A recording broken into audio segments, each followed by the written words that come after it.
देखिए, त्यागपत्र देने का जो प्रमुख कारण है वो है यूजीसी के नए नियम। जो सरकार ने यूजीसी के नए नियम लागू किए हैं, इससे मैं काफ़ी आहत हुआ हूं।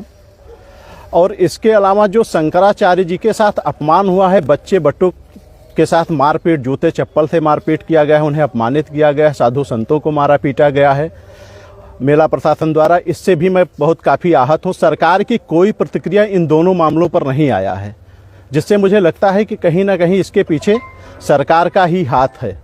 इससे मैं काफ़ी आहत हूँ। इस कारण मैं भाजपा के प्राथमिक सदस्यता से भी इस्तीफा दे रहा हूँ।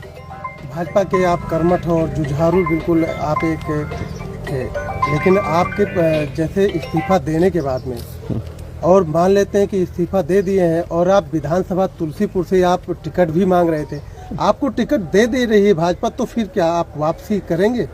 नहीं, देखिए, इस पर मैं स्पष्ट कहना चाहता हूं कि भाजपा अगर मुझे टिकट का प्रस्ताव दे भी, आकर के मुझे कहे कि आप टिकट ले लीजिए और चुनाव लड़िए, तब भी मैं अब घूम करके भाजपा की तरफ नहीं जाऊंगा। मैं उसके टिकट पर चुनाव नहीं लड़ूंगा। तो हमारे लिए विधायकी कोई इतनी बड़ी चीज़ नहीं है, और ना ही विधायक का अब इतना महत्व रह गया है कि उसके लिए मैं बहुत लालायित हूँ। क्या आपके त्यागपत्र पर भाजपा पर बड़ी असर पड़ेगी या छोटी? देखिए, असर पड़ने की जहाँ तक बात है, तो मेरे एक व्यक्ति से तो हो सकता है असर ना पड़े, लेकिन मेरे विचारधारा के लाखों लोग हैं। ये बुनियाद हिला देंगे भाजपा की।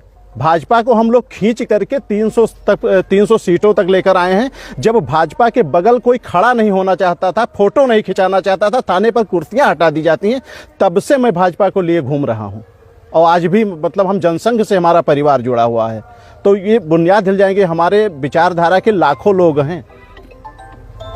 बस यही मैं कहना चाहता हूं आप सभी को। मामले से जैसे मान लिया जाए, शंकराचार्य के मामले को लेकर आप काफी उत्तेजित हैं कि आखिर शंकराचार्य जी से अभी मान लिया जाए कुछ ऐसे माफी मांग लिया जाए या कुछ उनके साथ में अच्छा कार्य किया जाए, तो फिर क्या? सर्वप्रथम तो मैं ये बताना चाहता हूं कि मैं किसी प्रकार से उत्तेजित नहीं हूं।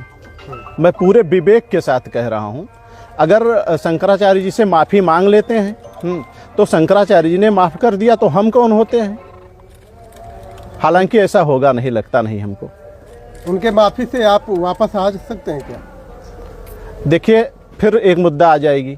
वापस आने ना आने की तो अलग बात है, लेकिन जैसे यूजीसी के नए नियमों की बात अगर कर लीजिए, तो यूजीसी के नए नियम से भी काफ़ी आहत हैं। उसको पढ़िए एक बार आप लोग। उसको सरकार वापस लेगी तो हम वापस आ जाएंगे।